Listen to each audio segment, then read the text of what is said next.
Hello everybody, we're back with week 11 and Old Dominion is 8-1, undefeated in conference play going into this week against Florida Atlantic. We're looking at Todd Jackson, a 4-star wide receiver who has a lot of potential, and if we can pull this guy in, man, be great. Chris McDaniel, 3-star free safety, looks pretty solid. Another guy we'd really love to have on board out of this recruiting class, and Randy Hodges, a quarterback. He's a bit, I would say, of a long shot in a way, but we'll take a chance, try and see what we can do. We have some recruiting points to spare, but there's Paris Bennett, our most recent acquisition. Doesn't look too bad. He'll need a little work. I mean, some of these guys we recruit so we can redshirt them, put some work into them, and by the end of their careers, they're ready to go. But let's move on to the task at hand. It's at Florida Atlantic, who's 3-5 with a 2-2 Conference USA record.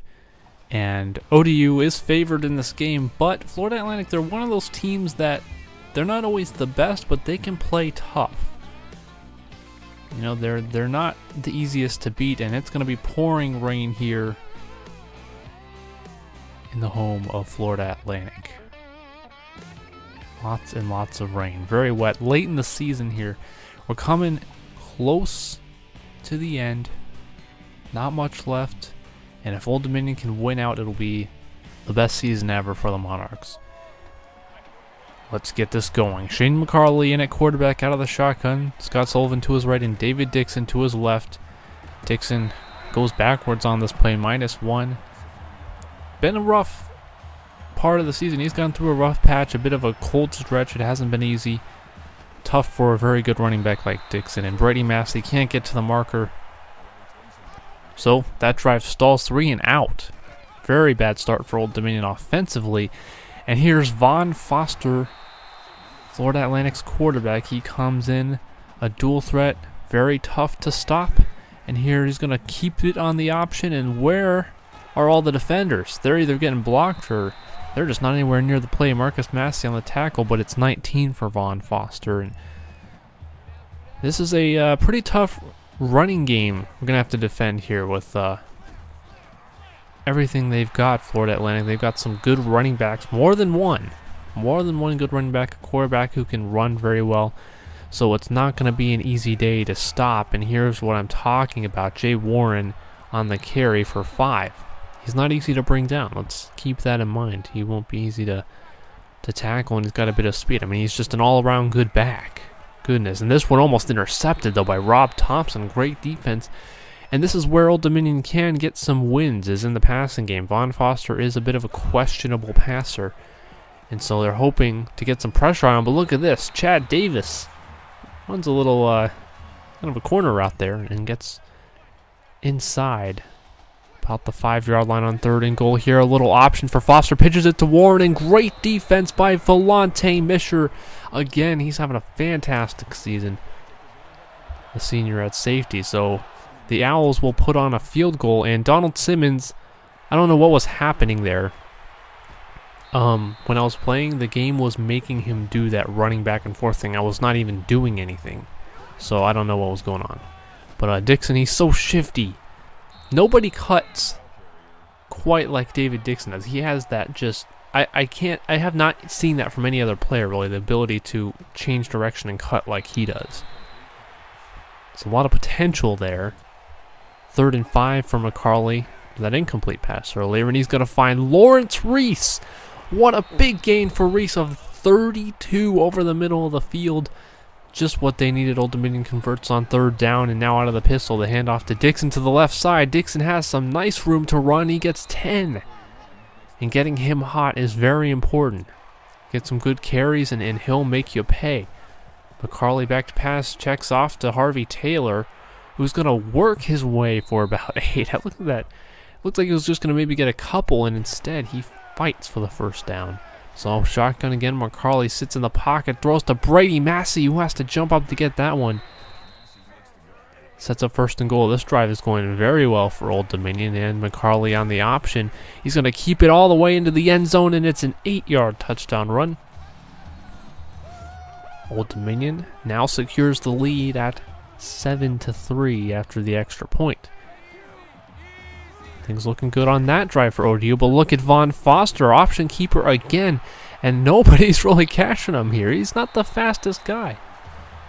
There are several, in fact, probably about half of Old Dominion's defense at least is faster than Von Foster, but he's just got something about him that's so hard to stop. Nobody can stop him, and Old Dominion can't do it just yet.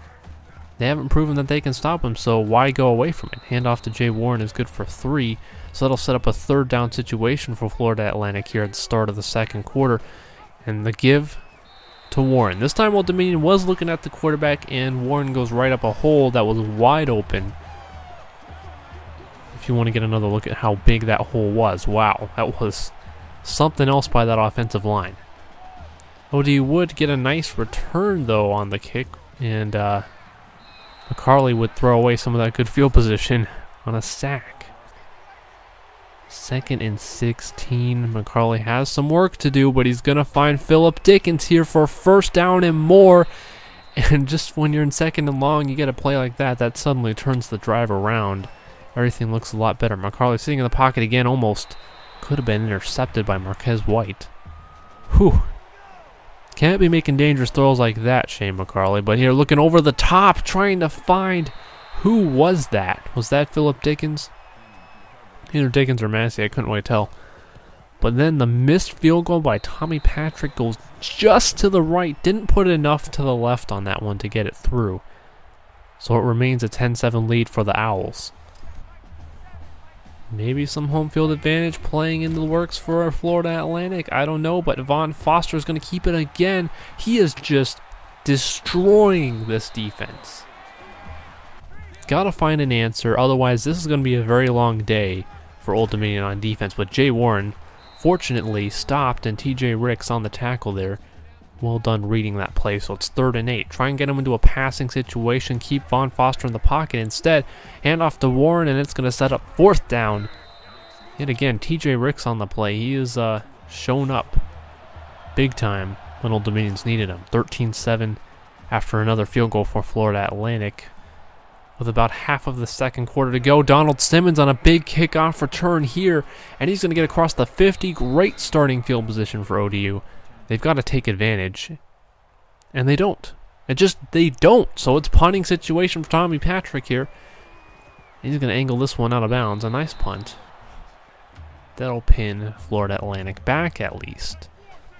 1st and 10 now from about the 14-yard line. Jay Warren stopped for no gain on the play. Beautifully done, and it's 3rd and 5 now as we jump ahead a little bit for Von Foster throwing. Chad Davis in the flat, he gets the first down, and a little more frustration for the defense.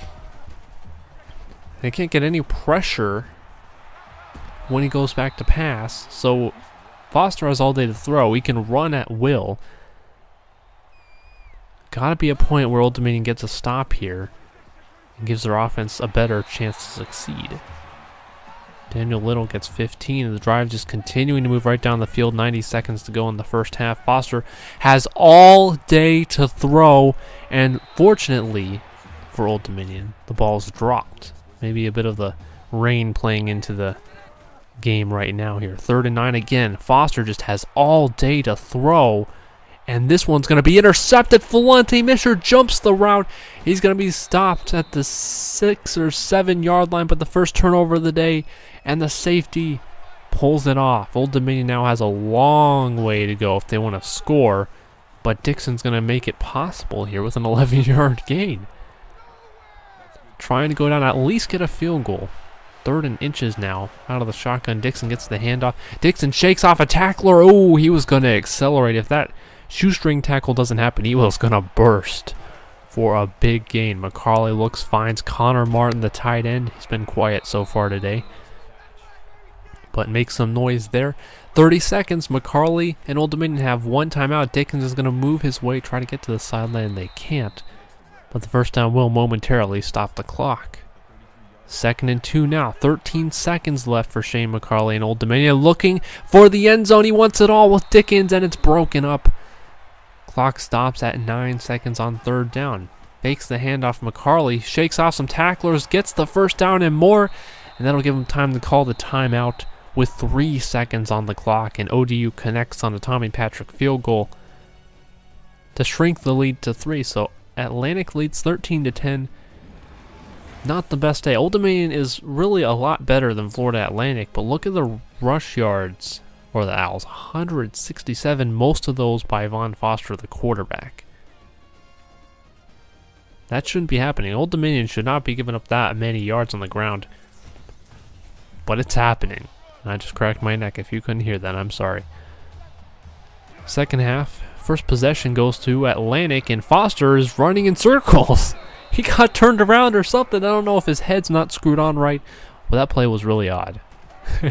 3rd and 5, a little screen for Warren. And it got pretty much nowhere. The defense did a great job of sniffing that one out. 3 and out. Old Dominion's defense does a great job. Now a chance to even go down and take the lead again for ODU. Dixon handoff, and he's getting some nice yardage today. He's running a lot better today than he has in a while. Harvey Taylor comes in to give Dixon a breather, and Taylor's going to get about 12 yards on that one. The running game starting to show up for ODU. 1st and 10 now under center for McCarley. Handed off to Dixon. Dixon has some room to run, makes a move and hit before he can get further, but he gets 17 and another double-digit run for David Dixon on formation, and just give it to him. He is playing so well today, much better. Shotgun on 1st and 10 now, looking to score a touchdown. Wouldn't be a bad thing right now to give them the lead. Brandon Ellison comes in for about 6. It's a manageable situation on 3rd and 4. I mean, pretty much a touchdown is the first down. If you get a first down, you're an inch away from the end zone. And there it is, Lawrence Reese in the back of the end zone. Beautifully thrown, beautiful read by McCarley. And Old Dominion takes the lead back. Nice job by Reese sneaking in behind the coverage. That was beautiful. Things are looking better for ODU in this half. Defense got a stop on the first drive of Florida Atlantic, and the offense scores. But this time, Von Foster just doesn't even care. He runs right down the sideline, 31. And you just wonder, when's it going to stop? When is Von Foster just going to stop? Because he's not. Old Dominion just doesn't have an answer right now. They're doing everything they can to try and bottle him up, and it just doesn't happen. They're really working that option game. 177 yards for the quarterback. Good grief. Jay Warren does not have that many yards.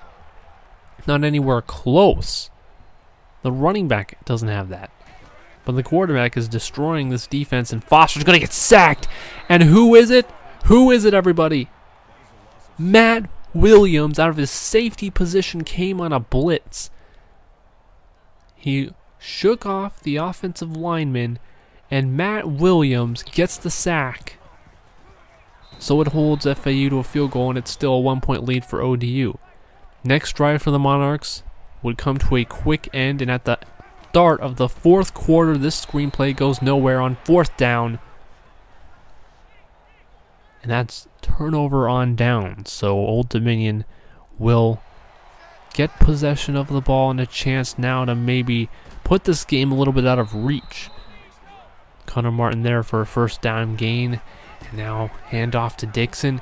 Dixon finds about 9 yards, and things are looking good. Old Dominion's moving the ball. They've found some rhythm offensively. 2nd and 1 pistol handoff to Dixon. He's weaving his way in and out of the defense, and he made what would have been probably a loss into a 10-yard gain. That's what you ask out of a very good running back. Shotgun handoff again. Dixon's getting a lot of work in this game, but he's making it work very well. Things are going great. Harvey Taylor in now, and McCarley drops back, finds Connor Martin, the diving defender, can't get to it, and another touchdown, 2nd touchdown toss of the day for Shane McCarley. And now this will extend it to an 8-point game. We'll check this out here. Defender came in just a split second too late. Too bad. He almost had that broken up, but instead it's a touchdown for ODU, and Jay Warren goes nowhere. It's John Jordan, the big man, the big defensive tackle out of Canada, and Warren now handoff again. He's going to make pay, though. He goes right up for 14. He makes more than enough up for that play. But FAU has to go down and get a touchdown, and presumably they would go for 2 to tie the game. It depends on when they would score, though. If they score early enough, they might not have to go for 2, and Foster goes nowhere. He goes 5-yard loss. Something was broken about that play. That play was severely messed up for Foster and broken up by TJ Armstrong on that one. Incomplete pass. Drive ends. Next drive for ODU was a 3rd and 10 situation. So McCarley's just going to stand tall in the pocket. Finds Philip Dickens. Nice gain. They found a nice spot over the middle of the field there where the safeties just aren't getting to their positions properly, and the receivers are cutting them up. But unfortunately, that drive would come to an end for the Monarchs, and Foster's going to check off to Jay Warren on a screen. Well done for 12, and it's just these little things that Florida Atlantic are doing that's really eating this defense up. Foster with their option plays, but look at this. Rob Thompson jumps the bubble screen, and he's gone. Nobody's going to catch him. Rob Thompson, a pick 6. That's going to do it. That just did it. Seal the deal. The game is now most likely out of reach with 3 minutes to go. That pick 6 kills any hope of Florida Atlantic maybe tying or even winning this game. Demoralizing pick 6 there for Von Foster to throw. He takes off and he fumbles the ball, luckily recovered by the Owls, because that could have been disaster if he turned it over again. 1st and 10, Foster now. He's feeling pressure. He is out of sorts. After that pick 6, he doesn't look right. His head is not on straight. His confidence has drained. And Old Dominion now really getting after it here. Still a lot of time for Foster to throw. He whips this one deep into the grass. Nobody was there. So now, under 2 minutes to go. It's going to be about killing time for ODU. And maybe getting one more score in to try and really just put this one in the books. 4th down, ODU says, we're going to go for it. You know what? This is our chance. This is our time. McCarley just runs. He doesn't care. He scrambles and barely gets the 1st down, but he does do it. Don't care. Gonna put this one away. The backups are going to be coming in. Get some experience for them while running that clock down. 3rd and 4, Josh Silva in at quarterback finds Philip Dickens. 1st and goal. Clock ticking now. Going to be inside of about 30 seconds by the time this play is over. Look at this. Kevin Privet, the senior receiver from Josh Silva. So 2 for 2 on the day. Nicely done. And, well, that'll basically be it. We'll take a knee. Call this one a day. 38-16.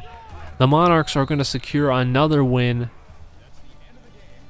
And that's win number 9. 9 wins in a row. 9th win on the season. Remain undefeated in conference play, and Florida Atlantic are likely not even going to make a bowl game this year, unfortunately for them. But Old Dominion took care of business, had a bit of a rough start early. It wasn't easy, but prevailed in the second half, really, on the back of a nice performance by the offense. And Rob Thompson's pick 6 was massive in really putting this one out of reach. So a great day to be a Monarch again. And it gets that much closer to another division title and another chance to defend that conference championship. Carly, nobody threw an interception today. Let's talk about that. Neither of those quarterbacks threw interceptions. Dixon had a great day, 122 yards. Welcome back. Carly had 31 yards on 10 carries. Dickens had 4 receptions for 78 yards. Lawrence Reese and Connor Martin, Kevin Privet all had touchdown receptions. So a nice day all around for Old Dominion. Defense could have done better against that option, but overall, when it mattered, came up with the necessary stops there. Sacks by Matt Williams and Rashad Coward. Of course, we all saw the pick 6 by Rob Thompson. It was beautiful. Vontae Misher had the other interception. Nicely done. Missed field goal by Tommy Patrick was a bit disappointing, but it happens. It happens. Jay Warren, 91 yards on 23 carries, but Von Foster, 19 carries, 182 yards. That's 9.5 yards a carry. That's ridiculous. But when your passing game is kind of iffy and your defense isn't really all there, you're not going to win games no matter how many yards your quarterback runs for. Boom. There you go. Fun game. Got a few more games left. Then if we can get to the conference championship game, there's that and a bowl game remaining. So ODU's definitely got a bowl game. 9th win should pretty much, as a Conference USA team, you should probably get about 7-8 wins to get a bowl game, and then pretty much the best team in the conference at this point in time. So if things continue to go well, Old Dominion could be positioning itself for a very good bowl game, but really got to pull off some good wins and got to win out. That's what it's about. Conference USA doesn't get a lot of respect. Here we are, lots of recruiting info, but Shane White, not sure about this guy's future with the team, but he has committed. So we'll see where we go with him. It depends on a lot of other recruiting positions that we have coming up. There's going to be a bye week. I'm going to cover that in the next video, but I thank you guys for watching, and I will see you all next time.